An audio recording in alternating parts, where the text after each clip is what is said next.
security guard, matatalas yung mga mata namin. Kaya kahit malayo ka, alam ko kung nagluluko ka.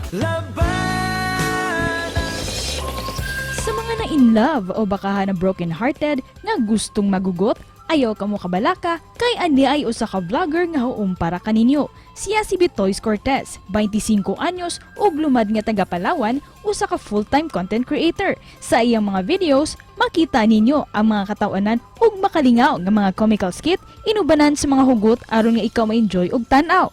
Gumikan siya makaagik-ik nga videos, nakaani siya og kapin sa 120,000 ka mga followers sa iyang FB page. Karong buntaga, makihigot kita kauban kaniya dinilang sa GMA Regional TV Live.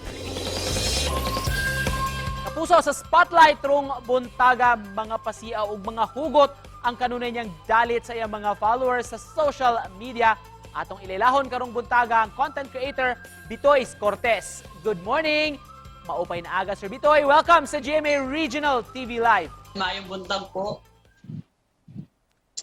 Thank you for joining us. First up, congratulations, Sir Bitoys, for reaching almost 200,000 followers. How do you feel na naabot mo itong milestone?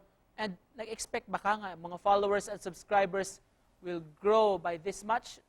Ayan, maraming salamat po. Hindi ko po talaga in-expect na sobrang bilis agad po tumakbo yung yung followers ko. Kasi po, yung ginawa ko pong video na yun, unexpected po talaga yun eh. Kumbaga, that time po kasi pagod ako nun, tapos napagtripan ko lang siya. Then, ayun, na hindi ko po talaga in-expect na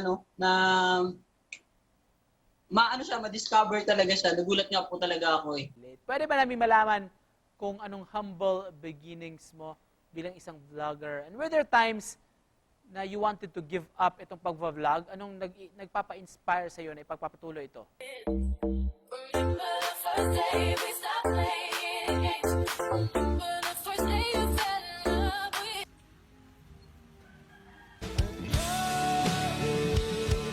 Actually po, ano po talaga yun, trip lang. Eh kasi yung time na po kasi na broken hearted ako sa sa ex-girlfriend ko. Kaya ginawa ko po siya ng videos. Siguro po yung nararamdaman ko sa kanya, ginawa ko na lang video.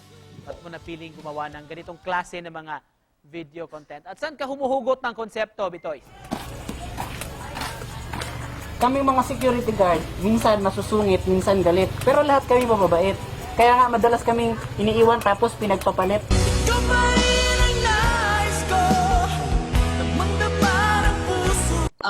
Pinili ko yung paggawa ng mga hugot video kasi kumbaga yung pagiging broken-hearted na mga tao, kasama na siya sa problema ng ng mundo ngayon, ng Pilipinas ngayon. Kumbaga na siya ngayon eh. Kumbaga disease na yung pagiging broken-hearted. Kasi kung pupunta ka sa mga social media, alos lahat ng mga tao doon, yung ilan drama, yung about sa minsan makita mo yung profile pic nila, sila pa, tapos kinabukasan naghiwalay na. Kaya kapag gumawa ako ng mga hugot video, kahit sino makaka-relate kasi lahat ng tao nagmamahal eh. Maaari bang makahingi ng sample from you? Alam nyo ba na ang octopus ay may 12 eyes? Pero ikaw ex, kahit bigyan ka ng 12 eyes, hindi mo makikita yung halaga ko. Kasi ginagamit mo lang yung mga mata mo para makita yung mga pagkakamali ko. Tama. Parang ang daming makarelate niyan, Bitoys, ha?